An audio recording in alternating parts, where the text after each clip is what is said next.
நீலம் பண்பாட்டு மையம் ஆரம்பித்ததுலேருந்து நிறைய தோழர்களுக்கு வந்து தெரியும். நாங்களும் யோசிப்போம், யாராவது வந்து எங்களுடைய செயல்பாடுகளை கவனிக்கிறாங்களா, இல்லை வந்து நம்மளோட துணை நிற்கிறாங்களா, இல்லை பாராட்டுறாங்களா, இல்லை என்ன எழுதுகிறாங்க, நம்ம செய்கிற வேலை சரியாக இருக்கா இல்லையா, அட்லீஸ்ட் வந்து விமர்சன பார்வையோடு நம்மளை யோசிக்கிறாங்களா, அப்படிலாம் வந்து நாங்களும் தொடர்ந்து இதை பற்றி டிஸ்கஸ் பண்ணுவோம். அண்ட் இப்போ நீலம் இதழ் வருது. ஸோ இந்த இதழ் குறித்து ஏதாவது வந்து ஒரு அக்கறையான விமர்சன கட்டுரைகள் ஏதாவது இருக்கா, இது எப்படி பண்ணலாம், என்ன மாதிரி இருக்கலாம், இல்லை வந்து இதோட போக்கு என்ன, இது எத்தனை பேர் வந்து ஷேர் பண்ணுறாங்க, எப்படி பேசுகிறாங்க. ஸோ இதை வந்து தொடர்ந்து நம்ம வந்து பார்த்துட்டே இருக்கிறோம். அண்ட் வந்து இந்த செயல்பாடுகளோடு துணை நிற்கிற, இல்லை வந்து தங்களை வந்து இதோடு மையப்படுத்திக் கொள்கிற தோழர்களை நாங்கள் வந்து மிகவும் கவனமாக பார்த்து கொண்டே இருக்கிறோம். அவங்களோடு சேர்ந்து வேலை செய்யவும் நாங்கள் விருப்பமாக இருக்கிறோம். அண்ட் வந்து தொடர்ந்து நீலம் பண்பாட்டு மையம் இயங்குவது அப்படின்றது வந்து குறிப்பாக என்னுடைய ஊதியம், இல்லை வந்து நான் சினிமாவிலேருந்து பெறப்படுகிற அந்த பணத்துலேருந்து தான் இது வந்து தொடர்ந்து நம்ம செஞ்சுட்டே இருக்கிறோம். பட் ஆனால் இந்த இடத்துல வந்து ரொம்ப முக்கியமாக என்னென்னா, ராஜ் கௌதம் ஐயா வந்து அவங்க இறந்ததுக்கு பிறகு திடீர்னு அவங்க வீட்டில் இருந்து கூப்பிட்டு உங்கள் கூட சேர்ந்து நாங்களும் சில வேலைகளை செய்ய விருப்பப்படுறோம், அதனால் வந்து நாங்கள் கொஞ்சம் நிதி தரோன்னு சொன்னாங்க. நான் வந்து வாசிக்கு பாஸ்கர் என்கிட்ட சொன்னோடனே, சரி நீங்கள் போய் பேசிட்டு வாங்க அப்படின்னு நான் சொன்னேன். பேசிட்டு வந்தோடனே வந்து வாசிக்கு சொன்னார், ஏங்க அவங்க 10 லட்சம் தரேன்னு சொல்கிறாங்க. உண்மையிலேயே வந்து ரொம்ப ஆச்சரியமாகவும் இருந்தது, ரொம்ப மகிழ்ச்சியாகவும் இருந்தது. இது என்னென்னா, நம்ம தொடர்ந்து வேலை செய்கிற ஒரு இடத்துல நம்ம கரெக்டாக வேலை செய்கிறோம் அப்படின்ற ஒரு என்ன சொல்கிறது, ஒரு நன்மதிப்போடு இவங்கக்கிட்ட காசு கொடுத்தா அதை வந்து சரியாக அதோடைய தேவையை உணர்ந்து செயல்படுவாங்க அப்படின்னு எங்களை நம்பி இதை கொடுத்ததுக்கு வந்து உண்மையிலேயே ரொம்ப சந்தோஷம். ஏன்னா மார்கரெட் மக்களிசை ஃபஸ்ட் டைம் முடிச்சுட்டு, வானம் ஃபெஸ்டிவல் நினைக்கிறேன், ஃபஸ்ட் டைம் முடிச்சுட்டு வந்து ஒரு அம்மா திடீர்னு வந்து கட்டி பிடிச்சி அவங்களோட ரிங்கை கட்டி என்கிட்ட கொடுத்தாங்க. நீங்கள் வச்சுக்கிறப்பா அப்படின்னாங்க. நம்ம வேணாம்மா, நீங்கள் வந்ததே ரொம்ப சந்தோஷம் அப்படின்னு நான் சொன்னேன். பட் ஆனால் அவங்க வந்து அந்த கொடுத்தது இருக்குல்ல, அது நான் பணமாக யோசிக்கல, இல்லை வந்து நன்கொடையாகவும் யோசிக்கல. அது ஒரு பெரிய அப்ரிசியேஷனாக நான் வந்து பார்த்தேன். ஓகே, நம்ம வந்து இங்கே வானம் ஃபெஸ்டிவல்னு சொல்லிட்டு ஒரு கலை இலக்கியங்கள் சம்மந்தமாக, ஒரு போக்காட் சம்மந்தமாக ஒரு ஃபெஸ்டிவல் நம்ம வந்து பண்ணுறோம். அந்த ஃபெஸ்டிவலை அந்த மாதிரி ரொம்ப அழுதாங்க, அப்படியே கண்ணீர் கலங்கி வந்து, எப்பா யார் பெற்ற புள்ளியே தெரியல அப்படின்னு சொல்லிட்டு வந்து அவங்க சொன்னது வந்து இன்னும் எனக்கு ஞாபகம் இருக்குது. ஸோ அந்த மாதிரியான ஒரு நன்மதிப்பாக ராஜ் கௌதமன் அவர்களுடைய குடும்பத்தார் எங்களை வந்து இந்த வேலையை, இந்த பொறுப்பை பார்த்துக்கிட்டு கொடுத்தது வந்து நான் அதுக்கு ஈக்குவலாக நான் வந்து நினைக்கிறேன். அண்ட் வந்து ரொம்ப ரொம்ப பெரும் மகிழ்ச்சி, பெரும் சந்தோஷம். நீங்கள் எங்களை நம்பியது ஃபஸ்ட்டு, ஏன்னா நம்பிக்கை தான் ரொம்ப ரொம்ப முக்கியம். நம்ம என்ன வேலை செய்கிறோன்றது வந்து அப்ரிசியேஷன் நெக்ஸ்ட்டு தான். ஃபஸ்ட்டு வந்து நம்புறது வந்து ரொம்ப முக்கியமாக நான் நினைக்கிறேன். ஏன்னா வந்து எல்லா என்ன சொல்கிறது, கருத்துக்கும் பின்னாடி வந்து ஒரு அரசியல் தன்மை இருக்குது அப்படின்னு சொல்லிட்டு நம்ம எல்லாருமே ரொம்ப தீவிரமாக நம்புகிறோம். அண்ட் வந்து நீலம் பண்பாட்டு மையத்துக்கும் பின்னாடியும் ஒரு அரசியல் தன்மை இருக்குது. அது வந்து முழுக்க தலித் மனப்பான்மையோடு செயல்படுகிற ஒரு அமைப்பு அது. அதனால் வந்து இது ஒரு சிலருக்கு வந்து ரொம்ப எதிர்மறையான எண்ணங்களும் இருக்கும், சிலருக்கு நேர்மையான எண்ணங்களும். குறிப்பாக சில தலித் ஆளுமைகள் நம்ம கூட சேர்ந்து வேலை செய்வாங்க, சில பேருக்கு வந்து பெரிய விமர்சனங்களும் இருக்கும். அப்படியான சூழலில் வந்து நம்ம வந்து கலை இலக்கிய சூழலில் இதை நம்ம செஞ்சே ஆகணும் அப்படின்ற ஒரு விருப்பத்தோடு என்னோடு சேர்ந்து சில தோழர்கள் தொடர்ந்து நாங்கள் இந்த வேலையை செஞ்சிட்ருக்கோம். அண்டு வந்து இதுக்கான ஒரு இன்னொரு ஒரு உதவியாகவும், ஒரு கையாகவும் திரு ராஜ் கௌதமன் அவர்களுடைய எழுத்தாளர்களுடைய ஒரு குடும்பத்தாருடைய இந்த நன்மதிப்பை நாங்கள் உண்மையிலேயே வந்து ஒரு பெரிய விருதாக நினைக்கிறோம். நீலம் பண்பாட்டு மையத்துக்கு அவர்கள் தகுந்த விருதாக நினைக்கிறோம். தொடர்ந்து நாங்கள் இது வந்து செய்வோம். ரொம்ப மகிழ்ச்சி. அந்த விருதை அவங்க வந்து முதல் விருதாக திரு எழுத்தாளர் கீதா தோழர்களுக்கு வந்து கொடுக்கணும் அப்படின்னு சொன்னது வந்து உண்மையிலேயே வந்து ரொம்ப மகிழ்ச்சி. அண்ட் ஏன்னா நான் படிக்க ஆரம்பித்த காலகட்டத்தில் இருந்தும் கூட, அண்ட் வந்து இது மாதிரியான இலக்கிய நிகழ்வுகளுக்கு போகிறப்போ, சில பத்திரிகைகளை வாசிக்கிறப்போ, அரசியல் சம்பந்தமான கட்டுரைகளை வாசிக்கிறப்போ தொடர்ந்து ஒரு பேரை நான் வந்து தொடர்ந்து வாசிச்சுட்டே இருந்திருக்கேன். அதில் வந்து கீதா தோழர்கள் ரொம்ப முக்கியமான பேரை நான் வந்து பார்க்குறேன். எஸ்விஆர் கூட அவங்க சேர்ந்து எழுதுனது, குறிப்பாக மார்க்சியம் குறித்து எழுதுனது.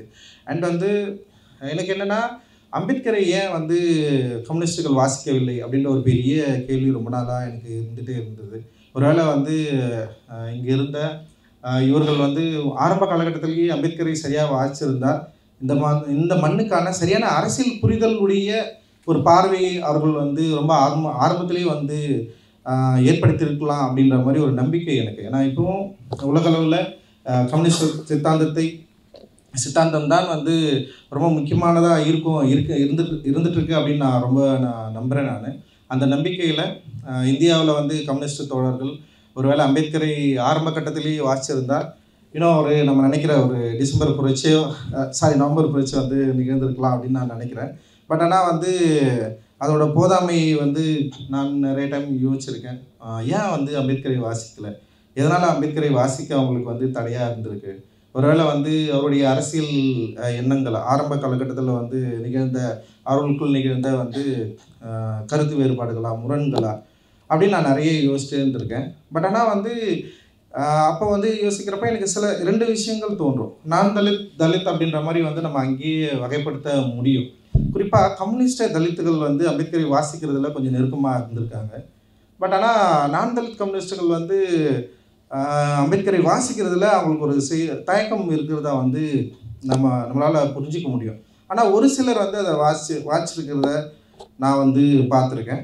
அப்படி வந்து நான் ஆச்சரியப்பட்டு அவர்கள் அம்பேத்கரை குறித்து பேசுவதை நான் நிறைய முறை கேட்டிருக்கேன். கீதா தோழர்கள் பேசினதை ரொம்ப ஆச்சரியமாக நான் வந்து பார்த்துருக்கேன். அண்ட் அந்த அடிப்படையில் நான் வந்து அவர்கள் மார்க்சியவாதியாக தன்னை அறிவிச்சுக்கிட்டாங்களா தெரியல. பட் ஆனால் நான் ஒரு அம்பேத்கர்வாதியாக அவங்கள வந்து நான் பார்க்குறேன். ஏன்னா ஒரு தலித் வந்து அம்பேத்கர்வாதியாக இருக்கிறதுல வந்து என்ன சொல்கிறது, ஒரு சாதிய இணக்கம் இருக்கலான்னு சொல்லிட்டு ரொம்ப ஈஸியாக அதை வந்து கடந்து போயிட முடியும். அப்படி கிடையாது. அம்பேத்கர்வாதியாக மாறுறது அவர் வெறுமனே வந்து தலித்தாக இருக்கிறதுனால மட்டுமே வந்து ஒரு அம்பேத்கர்வாதியாக நம்மளால் மாற முடியாது. அவருடைய எழுத்துக்கள், அவருடைய சிந்தனைகள், அவர் என்ன விரும்பினார், என்ன சொல்ல நினைக்கிறாரு அப்படின்றத வந்து நம்ம வாட்சி அறிஞ்சு அதை எடுத்துக்கிட்டு அதை செயல்படுத்துறதுல வந்து நிறைய தேக்கம் வந்து தலித்துகள்கிட்டயுமே இருக்குது. அவங்களை அம்பேத்கர்வாதியாக அறிவித்துக் கொள்வதில் அவங்களுக்கு நிறைய சிக்கல்கள் இருக்குது. குறிப்பாக தமிழகத்தில் இருக்கிற அரசியல் நிலைப்பாடு உடைய நிறைய பேருக்கு வந்து அந்த சிக்கல்கள் இருக்குது. ஸோ அப்படி இருக்கிற பட்சத்தில் இன்றைக்கி வந்து நான் வந்து கீதா தோழர்களை வந்து மிக முக்கியமான ஒரு தீர்க்கமான ஒரு அம்பேத்கர்வாதியாக நான் வந்து பார்க்குறேன். அவங்க தொடர்ந்து அம்பேத்கருடைய எழுத்துக்களை, பேச்சுக்களை நிறைய யங்ஸ்டர்ஸ் கிட்ட கொண்டு போய் சேர்த்துருக்காங்க. அதை பற்றி டிஸ்கஷன் பண்ணியிருக்காங்க. அண்ட் கீதா தோழர் அவர்கள் வந்து நீலமோட சேர்ந்து கொஞ்சம் இணக்கமாக இருக்கிறத நிறைய பேர் விமர்சித்தும் எழுதியிருக்காங்க. அண்ட் வந்து எப்படி நீங்கள் வந்து அப்படி இருக்கலாம், எப்படி அவங்க கூட கொடுக்கலாம், அது வந்து ரொம்ப முரணாக இருக்குது, எங்களுக்கு வந்து அதில் சிக்கல் இருக்குதுன்னு கூட சொல்லியிருக்காங்க. பட் ஆனால் எனக்கு வந்து ஒவ்வொரு முறையும் அவங்கள பார்க்குறப்ப பேசுகிறப்ப அந்த சிக்கல் எனக்கு இருந்ததாகவே எனக்கு ஞாபகம் இல்லை. இல்லை. ஸோ அது இருக்கு. ஆனால் அந்த விமர்சனம் இருக்குது. லைக் இப்போது நாங்கள் உங்களுக்கு கொடுத்தது கூட வந்து விமர்சித்து எழுதலாம், பேசலாம். பட் ஆனால் விமர்சனங்கள் வரவேற்கப்படுது. ஏன்னா விமர்சனங்கள் தான் வந்து அடுத்த கட்டத்துக்கு நம்ம வந்து முன்னோக்கி செல்வதற்கான முக்கியமான ஒரு ஆக்கப்பூர்வமான செயல்பாடாக நான் நினைக்கிறேன். தொடர்ந்து விமர்சனங்கள் தேவை. ஸோ அதன் அடிப்படையில் இன்றைக்கி வந்து கீதா தோழர்களுக்கு இந்த விருதை அளித்ததும் அவர்களோடு கூட நாங்கள் நிற்கிறதுமே எங்களுக்கு நாங்கள் ரொம்ப பெருமையாக நினைக்கிறோம். ஏன்னா வந்து கீதா அவர்களுடைய செயல்பாடு வந்து ரொம்ப ரொம்ப முக்கியமானதாக நான் வந்து பார்க்குறேன். நான் சமீபத்தில் கூட வந்து குழந்தைகள் எழுத்து சம்மந்தமாகவும் கதைகள் சம்மந்தமாகவும் நீளமில் ஒரு சின்ன ஈவெண்ட் பண்ணோம். ஸோ தோழர்கள் வந்து அவங்களுடைய ஆதரவை வந்து கொடுத்தாங்க. என்னுடைய குழந்தைகளும் அதில் வந்து கலந்துக்கிட்டாங்க. அண்டு வந்து ரொம்ப ஆச்சரியமானவர்கள் பல தளங்களில் வேலை செய்கிறாங்க. அதெல்லாம் ரொம்ப முக்கியமானது. என்னுடைய கட்டுரை கூட வந்து அவங்க வந்து கொஞ்சம் ஷேப் பண்ணி கொடுத்தாங்க. அது இந்திய சினிமாவில் வந்து தமிழ் சினிமாவின் பங்கு அப்படின்னு சொல்லிட்டு ஒரு கட்டுரை. அதில் வந்து நான் எழுதியிருந்தேன். சரி, தோழருக்கு வந்து அதை அனுப்பிச்சு இது எனக்கு கொஞ்சம் ஷேப் பண்ணி கொடுங்க நான் கேட்டேன். அப்புறம் அது ஒரு புத்தகத்தில் அது வந்திருக்கு. அது அண்ட் வந்து ஸோ இந்த மாதிரி அவங்களோட இப்போ அவங்ககிட்ட வந்து ஒரு திறந்த வெளிப்படையான ஒரு டிஸ்கஷன் வச்சுக்கணும்னு எனக்கும் விருப்பம். நானும் வந்து எப்பயாவது அவங்ககிட்ட போய் பேசணும் அப்படின்னு நான் ரொம்ப நாளாக நினச்சிட்டே இருக்கேன். ஆனால் என்னுடைய வேலை நிமித்தமாக என்னால் வந்து இந்த சினிமாவில் விட்டு என்னால் வெளியே வர முடியாமல் அப்படியே அங்கேயே இருக்கிறேன். ஸோ அந்த வேலைகளுக்கு நடுவில் அவங்கக்கிட்ட எப்படியாவது பேசி ஆகணும்னு நான் நினைக்கிறேன். நான் அரசியல் நிலைப்பாடு சம்மந்தமாக அவங்களுக்கு என் மேலே சில விமர்சனங்கள் இருக்குதுன்னு அவங்களுமே சொல்லியிருக்கிறாங்க. ஒரு சில இடங்களில் பேசுகிறப்போ சொல்லியிருக்காங்க. ஸோ அது என்னன்னு சொல்லிட்டு கேட்டு தெரிஞ்சுக்கணும் அப்படின்னு சொல்லிட்டு எனக்கு ஒரு பெரிய ஆர்வம் இருக்குது. அது என்னுடைய நிலைப்பாடு குறித்து அவங்க என்ன நினச்சிட்டு இருக்காங்க அப்படின்றதெல்லாம் எனக்கு பெரிய ஒரு ஆர்வம் இருக்குது. ஸோ அது குறித்து உரையாடுவதற்கும் நான் தயாராக தான் இருக்கிறேன். ஆனால் எப்போ போவேன்னு தெரியல. நான் நிச்சயம் வரேன் தோழர். அண்டு திடீர்னு ஒரு புக் ஸ்டோரில் திறந்தா குழந்தைங்க சம்மந்தமான புத்தகங்கள்லாம் வடிவமைக்கிறதுல அவங்க பேர் இருக்கும்.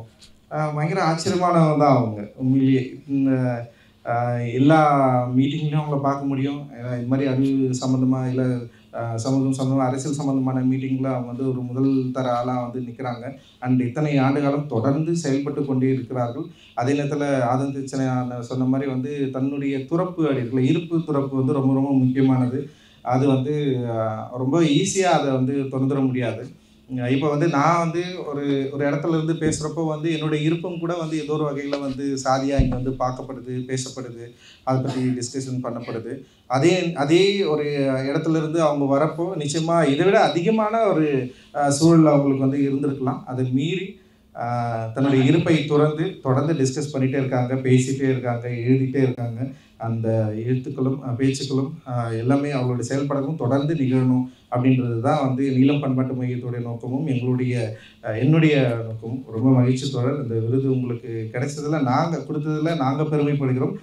தொடர்ந்து ராஜ் கௌதம் அவர்கள் எண்ணப்படி விருப்பப்படி இந்த விருது நிகழ்வு ஒவ்வொரு ஆண்டும் நிகழணும் அப்படின்றது தான் எங்களுடைய விருப்பம். நீங்களும் எங்களோடு இருங்கள். உங்களுடைய விமர்சனங்களும் உங்களுடைய பாராட்டுகளும் எங்களுக்கு அவசியம் தேவை. ஜெய்பி. நன்றி.